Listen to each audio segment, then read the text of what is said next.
ಮತ್ತು ಈ ಪ್ರೆಗ್ನೆನ್ಸಿ ಟೈಮಲ್ಲಿ ಈ ಟೂತ್ ಪೌಡರ್ ತಿನ್ನೋದಾಗಲಿ, ಚಾಕ್ ಪೌಡರ್ ತಿನ್ನೋದು ಅವೆಲ್ಲ ತುಂಬ ಕ್ರೇವಿಂಗ್ಸ್, ಅಂಥ ಕ್ರೇವಿಂಗ್ಸ್ ಜಾಸ್ತಿ ಇದ್ದಾಗ ನ್ಯೂಟ್ರಿಷನಲ್ ಡಿಫಿಷಿಯನ್ಸಿ ಅಂತ ಹೇಳ್ತಾರೆ.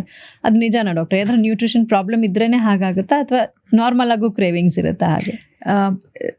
ನಾರ್ಮಲ್ ಆಗಿ ಕ್ರೇವಿಂಗ್ಸು ನಂಗೆ ಆ ಊಟ ತಿನ್ನಬೇಕು, ಈ ಹಣ್ಣು ತಿನ್ನಬೇಕು, ಇದು ಮಾಡಬೇಕು, ಆ ಥರ ಕ್ರೇವಿಂಗ್ಸ್ ಇರುತ್ತೆ. ಅದು ನಾರ್ಮಲ್. ಅದು ಮೇ ಬಿ ಬಾಯಲ್ಲೆಲ್ಲ ಟೇಸ್ಟ್ ಬಡ್ಸ್ ಎಲ್ಲ ಕೆಟ್ಟೋಗಿರುತ್ತೆ, ಸೊ ಅವ್ರಿಗೊಂಥರ ಕೆಟ್ಟ ಟೇಸ್ಟ್ ಇರುತ್ತೆ ಬಾಯಲ್ಲಿ. ಸೊ ಅದಕ್ಕೋಸ್ಕರ ಅವ್ರು ಒಂದು ಸ್ವಲ್ಪ ಈ ಮಾವಿನಕಾಯಿ ತಿನ್ನಬೇಕು, ಉಪ್ಪಿನಕಾಯಿ ತಿನ್ನಬೇಕು, ಆ ರೀತಿ ಆ ಟೇಸ್ಟ್ ಬಡ್ಸಿಗೋಸ್ಕರ ಅವರು ಫೀಲ್ ಮಾಡ್ತಾರೆ. ಬಟ್ ಈ ಸುಣ್ಣ ತಿನ್ನೋದು, ಮಣ್ಣು ತಿನ್ನೋದು, ಈ ಥರ ಎಲ್ಲ ಕ್ರೇವಿಂಗ್ಸ್ ಇದ್ದರೆ ಮೋಸ್ಟ್ಲಿ ಅನಿಮಿಯಾ ಇರುತ್ತೆ. ಸೊ ಅವರು ಹೋಗಿ ಚೆಕ್ ಮಾಡಿಸ್ಕೊಳ್ಬೇಕಾಗತ್ತೆ. ಅಂದರೆ ಫುಡ್ ಐಟಮ್ಸ್ ಕ್ರೇವಿಂಗ್ ಇದ್ದರೆ ಇಟ್ ಈಸ್ ನಾರ್ಮಲ್.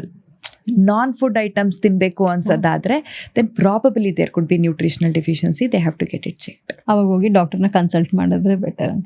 ಮತ್ತು ಇನ್ನೊಂದು ದೊಡ್ಡ ಮಿತ್ ಅಂದರೆ, ಮಿತ್ತೋ ನಿಜನೋ ಗೊತ್ತಿಲ್ಲ, ಬಟ್ ಕೇಸರಿ ತಿಂದರೆ ಮಗು ಬೆಳ್ಳಗೆ ಹುಟ್ಟುತ್ತೆ ಅಂತ ಹೇಳ್ತಾರೆ. ರಾತ್ರಿ ಎಲ್ಲ ನೆನೆಸಿಟ್ಟು ಅದು ಪ್ರತಿಯೊಬ್ಬರು ಅಡ್ವೈಸ್ ಮಾಡೋದು. ಇದು ದೊಡ್ಡ ಮಿತ್.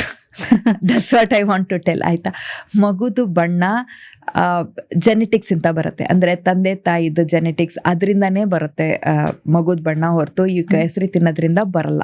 ಬಟ್ ಕೇಸರಿ ತಿನ್ನೋದ್ರಲ್ಲಿ ಏನಂತ ಅಂದರೆ it causes little bit of mood elevation ಆ ಥರ.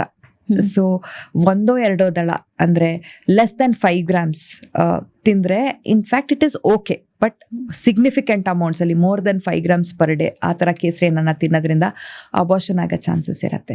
ಸೊ ನಾನು ನನ್ನ ಪೇಷಂಟ್ಸಿಗೆ ಏನು ಅಡ್ವೈಸ್ ಮಾಡ್ತೀನಿ ಅಂದರೆ, ಲಾಸ್ಟ್ ಟ್ರೈಮೆಸ್ಟ್ರಲ್ಲಿ ಬೇಕಾದರೆ ತೊಗೊಳ್ಳಿ, ಫಸ್ಟ್ 2 ಟ್ರೈಮೆಸ್ಟ್ರಲ್ಲಿ ಬೇಡ ಅಂತ ಹೇಳ್ತೇನೆ. Because when they are actually looking for labour ಒಂದು 34 weeks ಆದಮೇಲೆ, even if they take it is okay, before that ಬೇಡ ಅಂತ ಹೇಳ್ತೇನೆ.